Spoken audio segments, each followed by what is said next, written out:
ഇന്ന് നമുക്ക് ഒരു സംഖ്യ തന്ന ശേഷം ആ സംഖ്യയെ 2, 3, 4, 5, 6 എന്നീ സംഖ്യകൾ കൊണ്ട് നിശേഷം ഹരിക്കാൻ പറ്റുമോ എന്നത് തിരിച്ചറിയുന്ന എളുപ്പവഴിയാണ് പരിചയപ്പെടുന്നത്.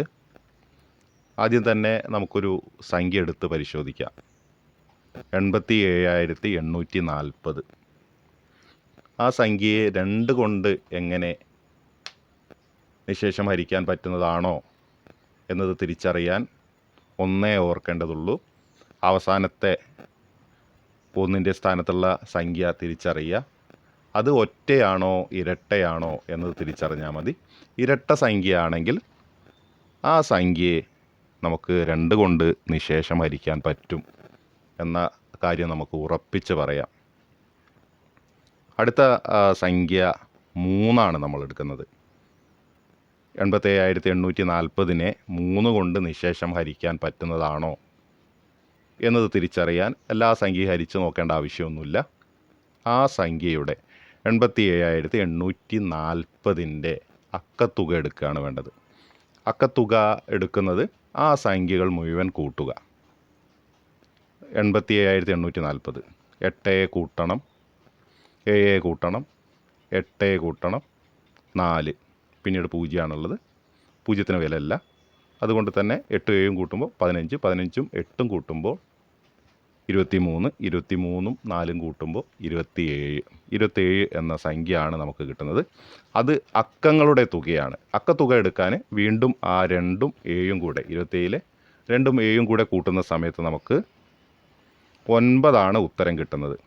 9 എന്നാൽ 3ൻ്റെ ഗുണിതമാണ്. അല്ലെങ്കിൽ 9നെ നമുക്ക് 3 കൊണ്ട് നിശേഷം ഹരിക്കാൻ പറ്റുന്നതാണ്. അതുകൊണ്ട് തന്നെ ഈ സംഖ്യയെ നമുക്ക് 3 കൊണ്ട് ഹരിക്കാൻ പറ്റുന്നതാണ് എന്ന് പറയാൻ പറ്റും. അടുത്ത സംഖ്യ 4. 87,840 4 കൊണ്ട് നിശേഷം ഹരിക്കാൻ പറ്റുമോ എന്നതാണ് ചോദ്യമെങ്കിൽ നമ്മൾ ചെയ്യേണ്ടത് അവസാനത്തെ 2 അക്കം മാത്രം നോക്കിയാൽ മതി. 87,840 അവസാനത്തെ 2 അക്കം 40. 1ൻ്റെയും 10ൻ്റെയും സ്ഥാനത്തുള്ള സംഖ്യ മാത്രം എടുത്ത് അതിനെ 4 കൊണ്ട് ഹരിച്ച് നോക്കിയാൽ മതി. 40നെ നമുക്ക് അറിയാം 4 കൊണ്ട് നിശേഷം ഹരിക്കാൻ പറ്റുന്നതാണ് എന്നറിയാം. അതുകൊണ്ട് തന്നെ 87,840 4 കൊണ്ട് നിശേഷം ഹരിക്കാൻ പറ്റും എന്നത് തിരിച്ചറിയാൻ പറ്റും. ഏതൊരു സംഖ്യ എടുത്താലും അവസാനത്തെ 2 അക്കം മാത്രം എടുത്ത് 4 കൊണ്ട് ഹരിക്കാൻ പറ്റുന്നതാണെങ്കിൽ ആ സംഖ്യ മുഴുവനായിട്ടും 4 കൊണ്ട് നിശേഷം ഹരിക്കാൻ പറ്റും. അതേസമയം അവസാനത്തെ 2 അക്കം 4 കൊണ്ട് നമുക്ക് ഹരിക്കാൻ പറ്റാത്തതാണെങ്കിൽ ആ സംഖ്യ മുഴുവനായിട്ടും ആ സംഖ്യയെ നമുക്ക് 4 കൊണ്ട് നിശേഷം ഹരിക്കാൻ പറ്റുന്നില്ല. അല്ലെങ്കിൽ അവസാനത്തെ 2 അക്കം എടുത്ത് പരിശോധിച്ച ശേഷം അത് ഹരിച്ച് നോക്കിയാൽ ശിഷ്ടം എത്ര വരുന്നുണ്ടോ അതായിരിക്കും ആ സംഖ്യയെ മുഴുവനായിട്ടും ഹരിച്ച് നോക്കിയാൽ നമുക്ക് കിട്ടുന്ന ശിഷ്ടം എന്ന കാര്യം തിരിച്ചറിയാൻ പറ്റും. അടുത്ത സംഖ്യ 5. അപ്പോൾ 5 ആണെങ്കിൽ നമ്മൾ അവസാനത്തെ 1ൻ്റെ സ്ഥാനത്തുള്ള സംഖ്യ മാത്രം പരിശോധിച്ചാൽ മതി. അത് 0 ഓ 5 ആയിരിക്കണം. അത് 0 ആണെങ്കിൽ ഏറ്റവും ചുരുങ്ങിയത് നമുക്ക് 10ൻ്റെ സ്ഥാനത്ത് 1 ആണെങ്കിൽ 10 ആയിരിക്കും. അപ്പോൾ അങ്ങനെ 10 ആണെങ്കിൽ നമുക്കറിയാം അതിനെ 5 കൊണ്ട് ഹരിക്കാൻ പറ്റും. അല്ലെങ്കിൽ വലിയൊരു സംഖ്യ തന്നിട്ട് അവസാനത്തെ അക്കം 1ൻ്റെ സ്ഥാനത്തുള്ള അക്കം 0 ആണെങ്കിലും നമുക്ക് അതിനെ 5 കൊണ്ട് ഹരിക്കാൻ പറ്റും എന്ന കാര്യം തിരിച്ചറിയുക. അതുപോലെ തന്നെ അവസാനത്തെ അക്കം 1ൻ്റെ സ്ഥാനത്തുള്ള അക്കം 5 ആണെങ്കിലും 5 കൊണ്ട് നിശേഷം ഹരിക്കാൻ പറ്റും എന്ന കാര്യം തിരിച്ചറിയുക. അത്രയേ നമ്മൾ 5 കൊണ്ട് നിശേഷം ഹരിക്കാൻ പറ്റുമോ എന്ന് ചോദിച്ചാൽ മനസ്സിലാക്കേണ്ടതുള്ളൂ. അപ്പം 87,840 5 കൊണ്ട് നിശേഷം ഹരിക്കാൻ കഴിയും എന്ന് തന്നെ തീർത്തു പറയാം. അവസാനത്തെ സംഖ്യ 6.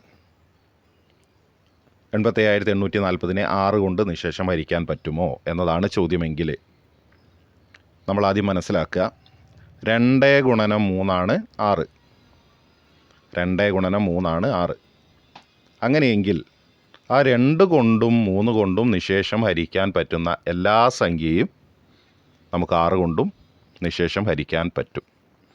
2 കൊണ്ടും 3 കൊണ്ടും നിശേഷം ഹരിക്കാൻ പറ്റുന്ന എല്ലാ സംഖ്യയും 6 കൊണ്ടും നിശേഷം ഹരിക്കാൻ പറ്റും. അതുമാത്രം ഓർത്ത് വെച്ചാൽ മതി. അപ്പോൾ നമ്മൾ 87,840 2 കൊണ്ടും 3 കൊണ്ടും നിശേഷം ഹരിക്കാം എന്നത് മനസ്സിലാക്കിയതാണ്. അതുകൊണ്ട് തന്നെ 87,840 6 കൊണ്ടും നിശേഷം ഹരിക്കാൻ സാധിക്കും.